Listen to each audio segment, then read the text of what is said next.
Alright guys, welcome back to the channel, and I finally completed the Grandmaster's Gauntlet. We 100%ed this thing. Well, it wasn't that difficult, but I'm making this video to show you guys my team here, and who did I use for which fight, and it's gonna be a complete breakdown on this, and that's gonna be it. So basically, I didn't have Quake or Namor at 6200 or Magic, so that Terrax fight was gonna be pretty annoying. So at first, what I thought was I'm gonna use Captain Marvel and Nick Fury, and that was a good team. But then I also needed counters to other fights. So I wanted to use Professor X for my evade counter for like Spider-Ham and a couple other fights. I also used Professor X for Apocalypse, but we're gonna get into that later. Then I used Apocalypse, and I was gonna use Strife or Cable, but then I chose against it, and I decided to go with Archangel. Now here it's a pretty alright team, but then I was like, the only fights I'm going to be using CMM for is going to be the Terrax, the Vision, and the, basically that's pretty much it. So I was like, I can do that without Nick Fury. This saved me a spot, and I was able to get a, let me see, who did I get in there? Oh, we just got Human Torch today. But I also got Aegon in here. So why did I choose this team is because Aegon is like a whole another like attack champion. Like he's a full champion. He's not a synergy piece or anything. And so that's that. And now I'm gonna tell you which fights I went through with which champion and how did I go through it. So if you guys don't have Quake or Namor or Ghost, you like I had a rank 5 Ghost, but I didn't want to do it with a rank 5 Ghost because that's just boring. So let's get right into this, and we're gonna go fight by fight. So what I did with this guy, Dr. Doom, is first I used Aegon and I got my combo to 100. There is glancing here, but even with the glancing, Aegon's basic hits, without the critical hits, they deal very less damage. So I just got him to 140, 150 combo, then I quit out to bank 100 combo. And why did I do that is because for this Weapon X fight, I just wanted to hit the ground running, you know. This is basically where I ramped up my Aegon, but we're going to talk about that later. So once I got Aegon to 100 combo, he was still like at 98% health. And we went in with Apocalypse, and as you can see, we have no Cable. So what I did first is I ended with a light into a special 1 to apply the weakness, so we don't take a lot of block damage if we ever do block a hit. Then I went for the special 2 into a light that is a concussion on him, so now he has weakness and concussion. We did parry a couple times because we don't have the stun through block. And then once we got to the special 3, we doubled the potency of those debuffs. So basically, I think it's a 70% weakness and a 70% concussion. That's a very underrated part of Apocalypse's abilities, because a lot of people just don't go for the special 3. And then we were just basically spamming special 1s. And Doom was down. Now my Apocalypse has 2 charges, because 1 from the start of the fight and 1 from Doom. Alright, next up is Terrax. He was kind of a tough fight. Basically, what you want to do here is you want to play really aggressive. It's a Captain Marvel movie, so what I did is medium, light, light. Then I backed out, went in with the medium, like with that intercept thing. And his force field basically is going to give you charges, and basically you just want to keep on hitting him. After the special 2, it gives you a stun, so you want to do 1 light, and that light will whiff. And then you do 2 heavies, and then you go in with the medium, so you can do another combo. And that's basically how I took this fight. This fight took me 1 revive. I got actually 2 revives basically. I got like 40% off in the first one, and another 5%, another 30% off in the second revive. And then for the third revive, basically, so for the first shot, I got 40% off. In my first revive, I got him down to 30%, and then in my second revive, I got him to 1%. And this is important because when I got him to 1%, I was able to use Apocalypse to finish him off. So now my Apocalypse has 3 charges. Then I revived CMM here and used him for the vision. I think I used like 2 revives on this guy just because of his Surging Vengeance thing.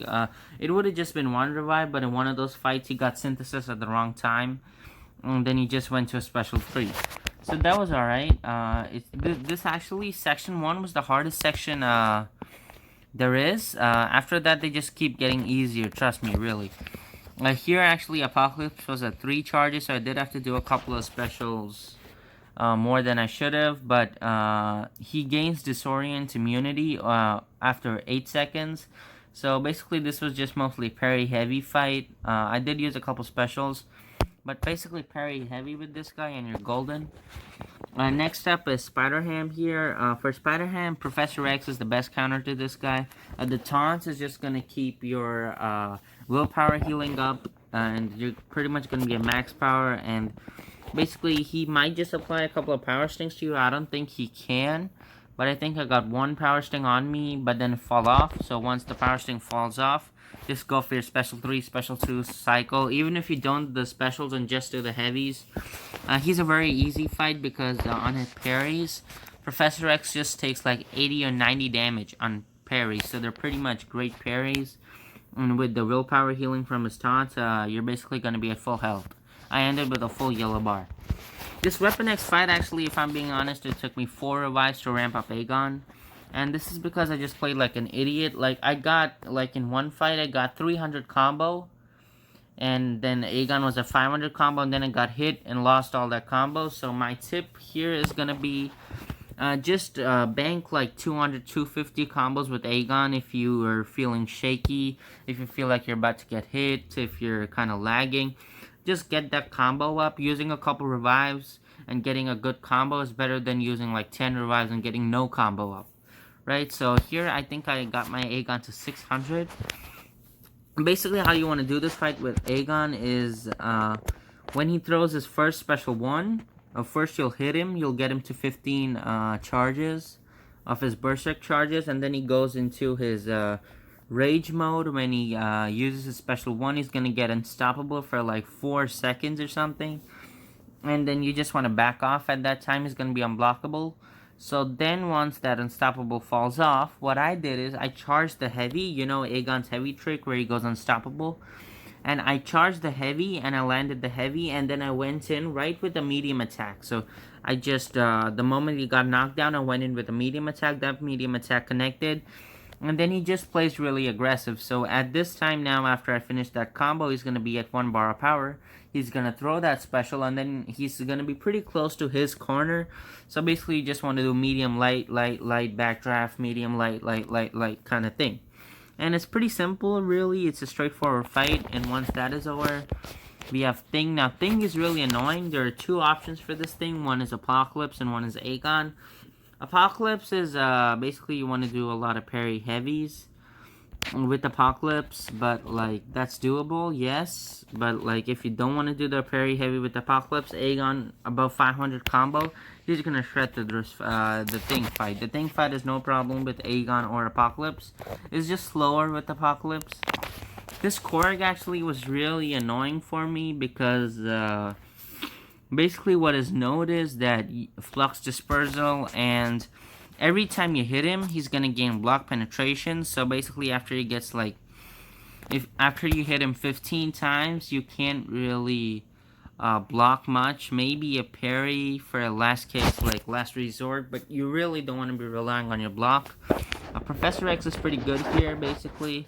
Once he gets above 25 channeling charges, my Professor X is awakened, so it takes a couple seconds. His evade is pretty much shut down, and then basically it's just a simple Professor X fight, and you just don't wanna parry basically. So you'll use his falter to get the heavy charges because he also has Flux Dispersal. So you use your heavy and then you go into your special cycle. If you have a mutant power boost over here, for these 2 fights it really helps. The next fight is Dragon Man. There are 2 options for this Dragon Man here in this team. Professor X is one of them. Basically, you want to get to a special 3, and then you want to use your mutant power boost here. So your first cycle, you're not going to be able to cycle specials as efficiently. But then your second cycle, if you can survive through there, which you can basically, and that cycle is gonna pretty much take him out. If you're using Aegon, use the heavy trick and just nuke him down in a couple of revives. I think it took me 1 revive with Professor X here.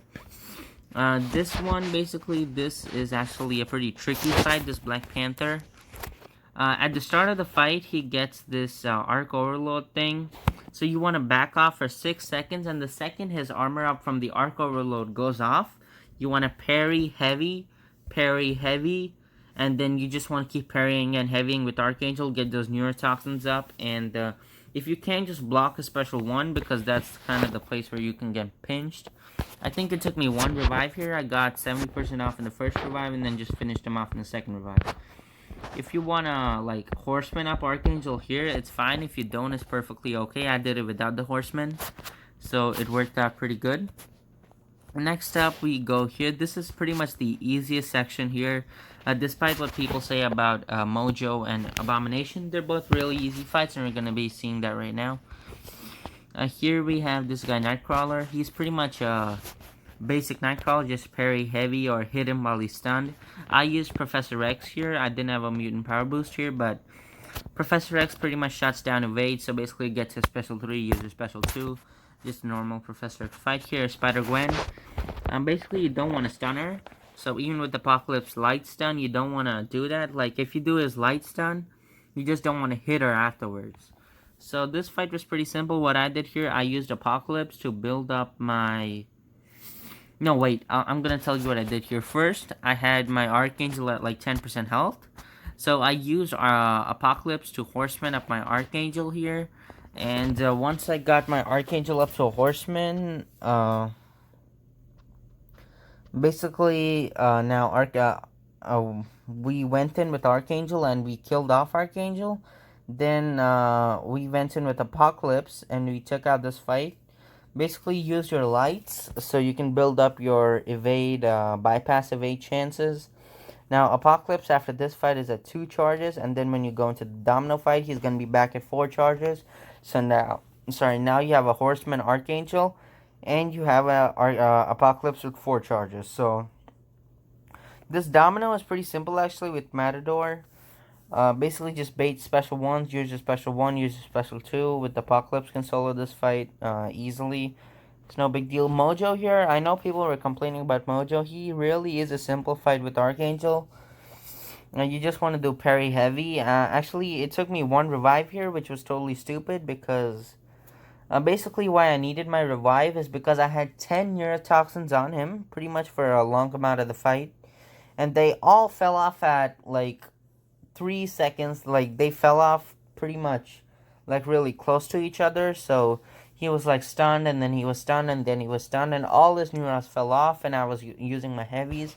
But he was stunned so much, I couldn't get him to hit my block. So that's how our neurons fell off, and we died, but that's okay. We went back in. Archangel got this fight down. For this guy, he's a pretty tricky fight. You don't want to do a lot of dashbacks, so Archangel can do this fight. Basically, parry heavy, parry heavy. Archangel shreds it. So does actually Aegon, because he can purify the poison, and like 800,000 health or something is no big deal with Aegon. You can use your heavy trick even if you don't. Aegon's gonna get him down. Basically, you want to keep evading his special 1s because they're easier to evade. His special 2 is kind of tricky. I know MSD did it with Professor X, but I didn't go that way. So anyways, here we go. This path was relatively easy too, actually. Alright, it wasn't as bad as I expected it to be. Apocalypse was kind of tricky. If you have a mutant power boost, this is the best place to pop it. For this Apocalypse, basically I just used Professor X. And it's a pretty simple fight. Like, he's gonna be at 4 charges, so you can't really let him hit your block much. So parry, hold block, bait special. Like, bait his heavy, go in with your heavy, use a special 3, and just that fight. Sasquatch here, the best shot is Archangel. You get the neurons up, and he does have Life Cycle and Hard Knock Life. The Hard Knock Life and the Power Snack are just going to be for, like, the first, like couple of heavies, but once you get like those 3 neurotoxins up, he's gonna be pretty much shut down. It's a pretty simple fight with Archangel. Here we have this Killmonger. I used Apocalypse here. His sharpened claws, no, it doesn't really deal that much damage. So Apocalypse can pretty much solo this fight. It's a pretty simple fight, really. Just wait until his thing, reverberation thing goes off. You want to use a special 1, use a special 2. Actually, here you should first go for your special 2, then your special 1, then use your special 3, and then you can just get him down, because he's going to have pretty much like 70% reduced ability accuracy. It's a pretty simple Killmonger fight. Just a basic Killmonger fight. This ward was kind of tricky. It took me 2 revives with Aegon. If you heal up with Aegon fully, it's definitely soloable, but I went in with 40%. That's fine. Alright, so actually my storage went out, so that cut off. Here we go, we're at white, so basically use Aegon for this. Just build to your special 2. Use the heavy trick to get the 6 Furies, fire off your special 2 if you have a skill power boost. It helps a lot. This guy's pretty simple, just use Professor X for most of it. I didn't have a mutant power boost here, but it pretty much works simply. You just want to use Professor X, parry heavy, his thing. Here we are at Thanos. He's actually the simplest fight there. He's the simplest fight of all of them, maybe apart from Nightcrawler. I used Aegon for most of it. Aegon just nukes him down. Basically, you just want to play with his phases. In his first phase, he can auto block and regenerate, so you don't want him to, you don't want to hit him when his auto block phase is there. It's just a couple seconds. It's no big deal. You can use your Aegon heavy cheese whenever you want. In his second phase, basically gonna throw his special 2s, and he's gonna evade for a couple seconds, so it's no big deal. Again, you just want to bait a special 2. Basically, a special 2 kind of has these balls. And if that kind of sounds like you would just want to dex the second ball, basically. And once that goes off, that's a pretty simple thing. In his third phase, his special 3 is gonna knock you out unless you do a light intercept. Unless you do an intercept. So with Aegon, just do a light intercept. If you can't get that, just use your heavy to intercept. And that's pretty much it for this video. It's a pretty good piece of content, and this team definitely is pretty great for it. So I hope you enjoyed the video. I hope you learned something, and you're thinking of formulating your team based on if you guys thought this was a good team. Let me know in the comments down below, and let me know how your Gauntlet run went. Are you planning to do it? Are you not? Alright, and have a good day.